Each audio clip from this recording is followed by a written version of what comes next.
An exhausted single mom was just trying to help a struggling blind customer. That simple act cost her the job she desperately needed to support her daughter. But at 3:00 a.m., her phone rang with news that would change everything. The US military had surrounded her apartment building, and a general was waiting to the night shift. Miranda's feet ached as she stocked energy drinks in the quick-stop refrigerator case. Just one more hour until her night shift ended. Then she could collapse in her tiny apartment. The night differential wasn't much, but it paid for after-school care for her 9-year-old daughter Penny. Working nights wasn't ideal, but single moms don't get many choices. The door jingled, and Miranda looked up to see a middle-aged man in dark sunglasses tapping a white cane hesitantly in front of him. Something about his movements seemed different, more uncertain than most visually impaired people she'd encountered. "Hello," he called out, frustration edging his voice. "Is anyone working here?" Miranda quickly set down the case of drinks. "Yes, sir, I'm right here. How can I help you?" The man's shoulders relaxed at her voice. "I just need a few basic items. Would you mind?" "I hate to impose, but I'm still getting used to this," he gestured vaguely toward his eyes. "No problem at all," Miranda replied, approaching him. "I'd be happy to help you find whatever you need." "Thank you. I'm Greg," he said, extending his hand slightly off-center. "Miranda," she replied, gently guiding his hand to hers. "What are you looking for today?" "Just some aspirin, bottled water, and maybe a sandwich if you have them." Miranda glanced toward the counter where her manager Trevor was supposed to be watching the register, but as usual, he was in the back office, probably scrolling through his phone. The employee handbook strictly stated that cashiers should never leave the front unattended. But she couldn't just let this man struggle alone. "Let me grab those things for you," she said, guiding him through the store. As they walked, Greg explained he'd only recently lost his sight and was trying to navigate daily tasks independently. "My daughter would kill me if she knew I was out alone," he said with a wry smile. "But I've been dependent on others for months now. I just needed to prove to myself I could do something simple." Miranda thought of her own father who had passed away after a long battle with Parkinson's. "I understand that," she said quietly. "My dad was the same way." The confrontation when they returned to the register, Greg fumbled with his wallet. "I'm sorry," he said, frustration evident. "I can't tell the bills apart yet." Miranda saw the 20s and 1s mixed together. "No worries at all. Let me help." "What the hell is going on here?" Trevor's voice sliced through the quiet store. Miranda turned to see her manager standing there, arms crossed, face flushed with anger. "I'm just helping this customer," Miranda began. "I can see that," Trevor snapped. "You left the register unattended for over 5 minutes. That's a fireable offense, and you know it." "But sir," Greg interjected, "she was only helping me because I asked." "Not your concern," Trevor cut him off rudely. And turning back to Miranda, "And you were rifling through his wallet. Are you serious right now?" "I wasn't. He asked me to help identify the bills," Miranda protested, her heart sinking. "Sure he did," Trevor sneered. "Look, I've been wanting to clean house anyway. You're too soft. Always making exceptions for people. This place is a business, not a charity." Miranda felt heat rise to her face. "He's blind, Trevor. What was I supposed to do?" "Not my problem, and not yours anymore either. You're fired. Grab your stuff and get out." Greg stood perfectly still, his expression unreadable behind his dark glasses. "Sir, I must insist." "It's okay," Miranda said quietly, touching his arm. "It's not worth it." She turned to Trevor. "Let me just finish helping this customer, and I'll go." A mysterious encounter. Miranda's hands trembled as she helped Greg count out the correct bills. After completing the transaction, she slipped him her number. "If you ever need help again, just call. I don't work here anymore, obviously, but I'm usually around." Greg's hand found hers and squeezed it gently. "I'm so sorry about your job." Miranda forced a smile he couldn't see. It's okay.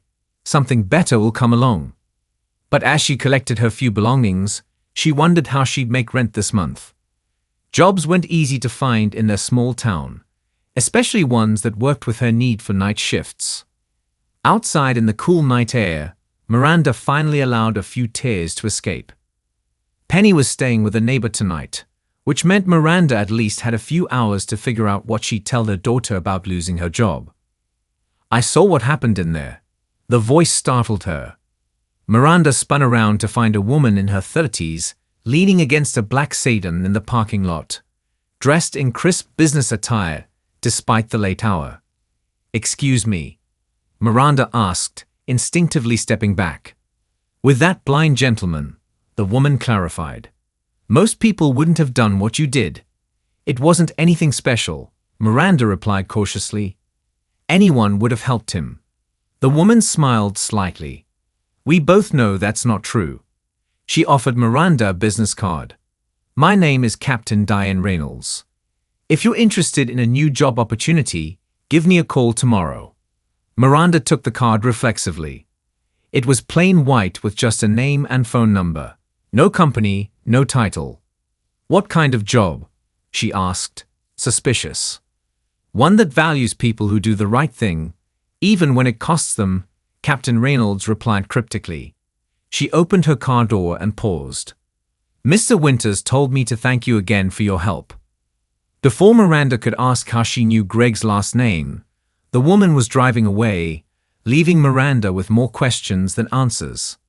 The 3 a.m. surprise, what Miranda couldn't have known, was that this chance encounter would set in motion events that would transform her life in ways she never imagined. The insistent buzz of her phone jolted Miranda awake at exactly 3:17 am groggily. She reached for it, expecting a text from her former coworker who had promised to talk to Trevor. Instead, she found an alert from her apartment building security system. Multiple vehicles detected in parking area. Confused, Miranda tapped the notification, which opened to the building security camera feed. What she saw made her sit bolt upright. The parking lot was filled with military vehicles. Not just 1 or 2, but at least 10 Humvees, their headlights illuminating the pre-dawn darkness. Men and women in full military dress uniforms stood in formation, while others seemed to be setting up some kind of command post. "What on earth?"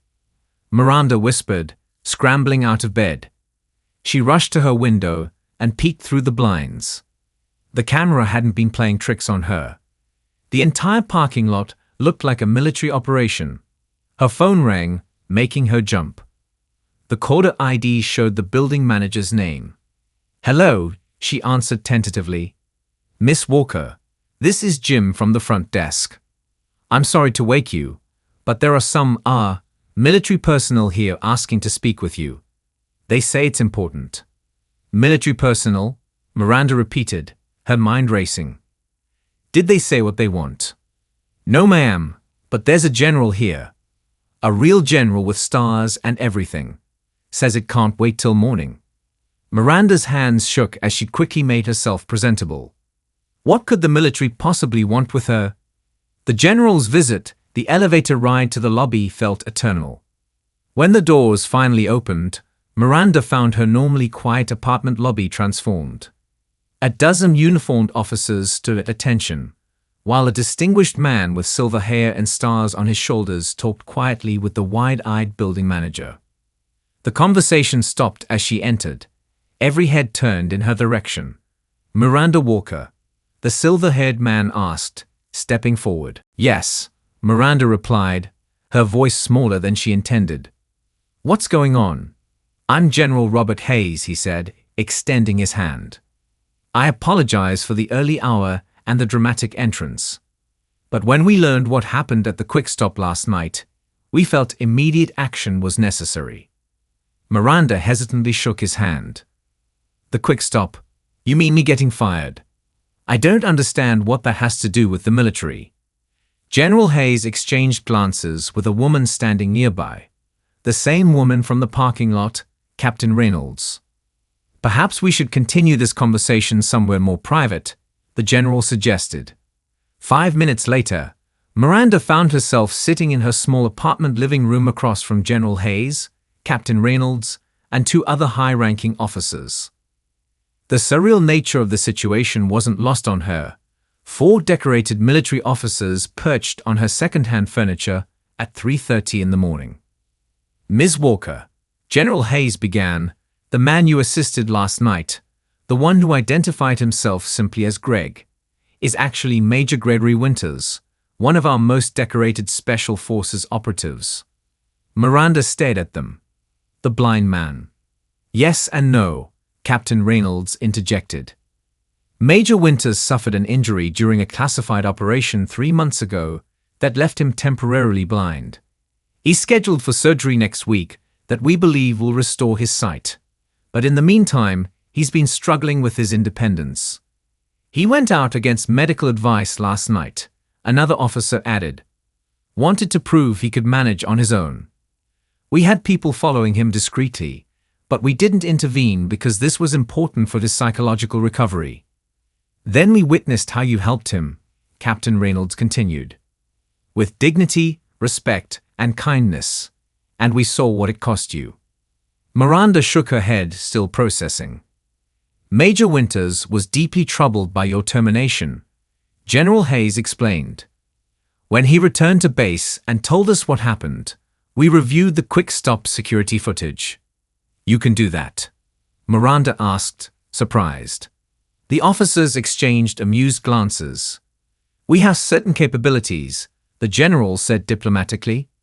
"What we saw was a clear example of the type of character and compassion that's all too rare these days."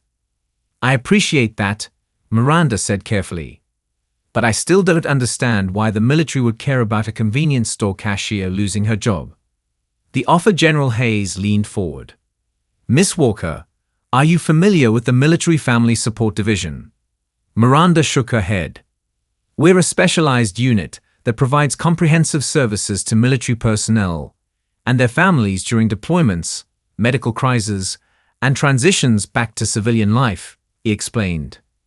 "It's critical work that requires individuals with exceptional empathy, discretion, and moral character. Qualities you demonstrated last night. We currently have an opening at the base for a civilian family liaison coordinator," General Hayes continued. "The position includes full benefits, housing allowance, and a starting salary of $65,000 per year." Miranda's jaw dropped. That was more than twice what she'd been making at the Quick Stop. "Are you offering me a job?" she asked incredulously. "We are," the general confirmed. "Major Winters specifically requested it. And after reviewing your background—" "You looked into my background," Miranda interrupted, unsure whether to be flattered or alarmed. "Standard procedure," Captain Reynolds assured her. "Your work history, your volunteer activities at your daughter's school, your handling of your father's care during his illness. Everything indicates you're exactly the kind of person we need." Miranda sat back, overwhelmed. This doesn't seem real. Things like this don't just happen. Sometimes they do, General Hayes said with a gentle smile. Sometimes one small act of kindness opens doors you never knew existed. As the officers prepared to leave, Miranda found her voice again. "Wait, why all of this?" She gestured toward the window where the Humvees were still visible. "Why the middle-of-the-night military convoy?" General Hayes paused at the door. "Major Winters is a highly decorated officer who saved countless lives. When he asks for something, we tend to respond with appropriate urgency." His eyes crinkled at the corners. "And between us, he was quite insistent that we make a proper impression." A new beginning after they left, Miranda stood at her window watching the military procession depart. The sky was just beginning to lighten with the first hints of dawn. In a few hours, she would need to pick up Penny and somehow explain everything that had happened. She looked down at the card in her hand, still warm from where she'd been clutching it. $65,000 a year, benefits, housing, a real career helping people who needed it. All because she'd taken a few minutes to help a blind man buy a sandwich and some aspirin. The quick stop was nearly empty when Miranda pushed through the glass doors at precisely 10:45 a.m. Trevor was at the register, looking as bored and irritated as ever. He straightened when he saw her, his face instantly hardening. "You're not supposed to be here," he said, hand moving toward the phone. "I'll call the police if I have to." Miranda held up her hands. "I'm just here as a customer, Trevor. Nothing more." His eyes narrowed suspiciously as Miranda selected a bottle of water and brought it to the counter. She noticed a help wanted sign taped beside the register. It hadn't taken long for them to try to replace her. "That'll be $1.79, Trevor said flatly. Miranda handed him exact change, then lingered. "How's the hiring going?" Trevor scowled.